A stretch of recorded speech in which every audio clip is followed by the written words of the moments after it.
नमस्कार दोस्तों, आज का वीडियो उन सभी विकलांग विधवा पेंशन लाभार्थियों के लिए है जो कि अपना डीबीटी के थ्रू अपना पेंशन पेमेंट लेते हैं। आप चाहे यूपी के हैं, चाहे दिल्ली के हैं, चाहे बिहार के हैं, चाहे महाराष्ट्र के हैं, कहीं के भी पेंशनर हैं। वृद्धावस्था, विकलांग विधवा पेंशन या कोई भी अन्य सरकारी राज्य केंद्र सरकार द्वारा कोई भी लाभ प्राप्त कर रहे हैं डीबीटी के माध्यम से, कोई आप स्टूडेंट है, स्कॉलरशिप आ रही है, तो ये आपके लिए वीडियो बहुत ही ज्यादा खास है। खास तौर पे आज के वीडियो में मैं आपको अपने जो डीबीटी वाले बैंक को ट्रांसफर कैसे करते हैं, यानी कि एक जगह मतलब एक बैंक से दूसरे बैंक में आप जो है अपने डीबीटी को कैसे शिफ्ट करोगे, ट्रांसफर करोगे, इस पे पूरा वीडियो रहेगा आज का। मेरा पूरा वीडियो ध्यान से देखिएगा। आपको दोस्तों, आपको सारी बात समझ में आ जाएगी। एक एक जो डिटेल आप लोग को बताऊंगा, क्या गलतियां आपको नहीं करनी है, कहीं आपको बैंकों के चक्कर नहीं काटने हैं।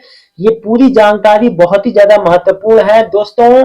आप लोग बैंक के चक्कर काट काट के कई बार थक जाते हैं, आपका डीबीटी ट्रांसफर नहीं हो पाता। कहा जाता है जहां पहले था डीबीटी वहां का डीबीटी जो सीडिंग थी वहां जो डिसीडिंग करो। अच्छा, कई लोग को समझ में नहीं आता सीडिंग डिसीडिंग क्या होता है, डीबीटी एनपीसीआई क्या होता है। सारा वीडियो एंड तक देखिए, सब कुछ समझाऊंगा। देखो, डायरेक्ट बेनिफिट आपका जो है ट्रांसफर यानी कि डीबीटी। डीबीटी का मतलब होता है सीधा जो खाते में बेनिफिशियरी के खाते में पेंशन आती है, डायरेक्ट बेनिफिट जो मतलब कि ट्रांसफर जो माध्यम के थ्रू।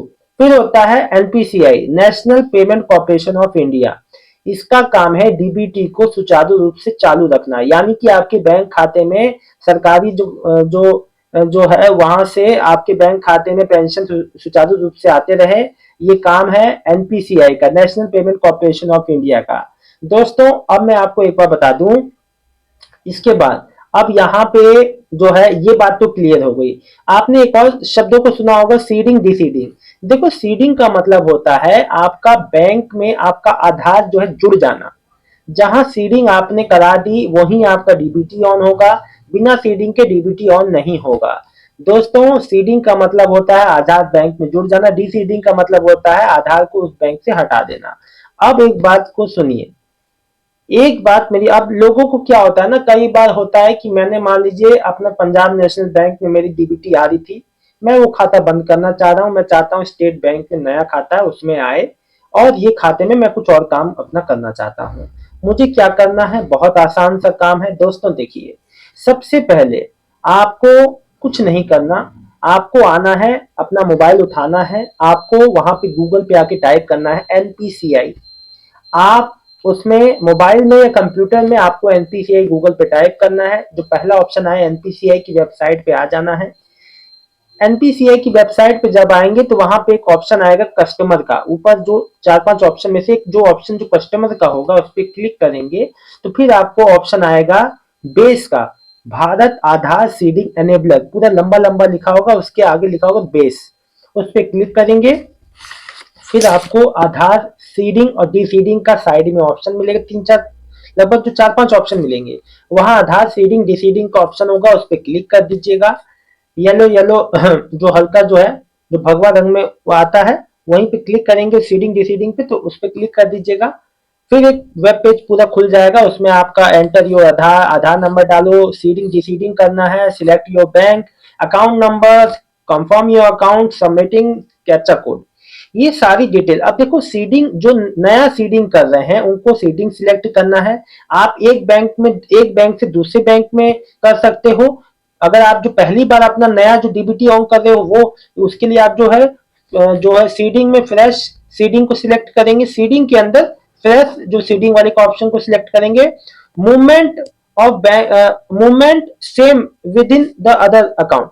अच्छा देखो, होता क्या है ना कि आप जो है अकाउंट को मतलब कि होता क्या है कि आप एक अकाउंट को अपने जो मान लीजिए पंजाब नेशनल से स्टेट बैंक में जो मतलब कि ट्रांसफर करना चाहते हो, या मूवमेंट मतलब कि विद इन द बैंक मतलब कि एक ही बैंक में इधर से उधर करना चाहते हो, तो आपको जो तीन ऑप्शन मिलेंगे उन जो तीन ऑप्शन में से आपको कोई भी एक सिलेक्ट कर लेना है। इसके बाद दोस्तों मैं आप लोग को बता दूं, आपको अपना bank account number, confirm account number, उसके बाद जो है बाय सबमिटिंग पे क्लिक करके कैप्चा आपको डालना है।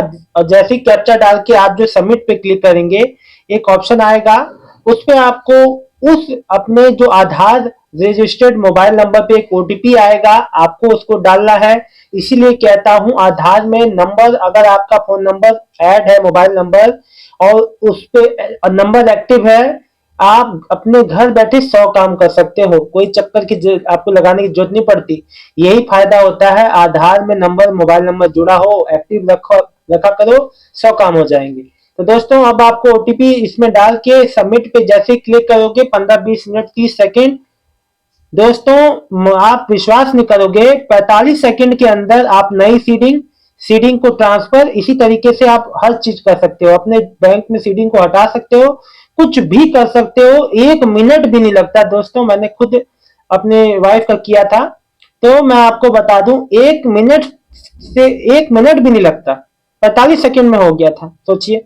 इसीलिए आप जो बैंक जाते हैं, बैंक में जाएंगे तो कहेंगे कि आपको सीडिंग को ट्रांसफर करना है, तो आप पहले जो पहले बैंक में सीडिंग था यानी कि जहां डीबीटी था उसको हटवाइए, डी सीडिंग कराइए, फिर हटवा के आइए, फिर यहाँ फ्रेश सीडिंग कीजिए, ये कहा जाएगा।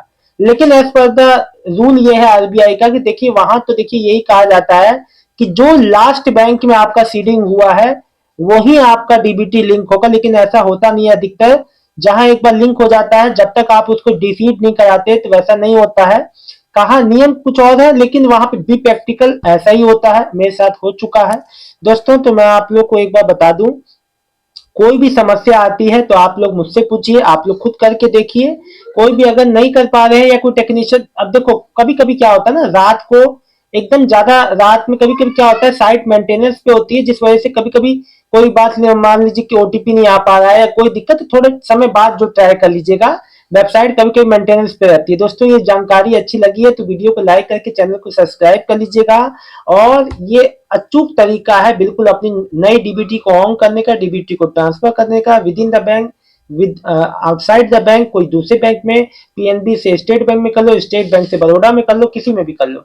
हाँ, कुछ बैंक के जहां नाम नहीं आ रहे होंगे, ऑप्शंस में नाम नहीं होंगे, उनका आपको पर्सनली सामने से जाके कराना पड़ेगा।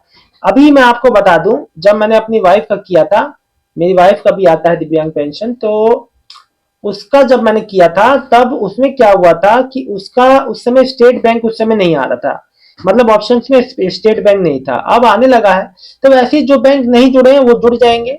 तो दोस्तों मैं आप लोगों को बता दूं, ये खुद मेरा अपना जांचा परखा हुआ है, तो प्लीज आप लोग इस बात को समझिए, अपनाइए, दौड़ भाग से बचिए। और एक अंकल जी हैं, मैंने उनके लिए स्पेशली ये वीडियो बनाया था, वो बहुत ही ज्यादा परेशान थे। आपका बेटा बेटी जो भी हो, उससे घर में कोई मोबाइल चलाना जानता हो तो 1 मिनट के अंदर घर बैठे ये काम हो जाएगा, करवा लीजिएगा। मिलता हूँ नेक्स्ट वीडियो में एक नई जानकारी के साथ, तब तक के लिए आपका बहुत बहुत धन्यवाद दोस्तों, शुभ रात्रि। और कोई भी, मैं एक बार बता दूं, कोई भी आप जो है अलग कोई भी टॉपिक पे वीडियो चाहते हैं मैं उस पर बना दूं, कोई बात कोई जानकारी, कोई भी सरकारी योजना जिस पे आप वीडियो चाहते हैं तो कमेंट सेक्शन में लिख दीजिए, मैं उस पर उसी टॉपिक पे वीडियो बना दूंगा। बहुत बहुत धन्यवाद दोस्तों।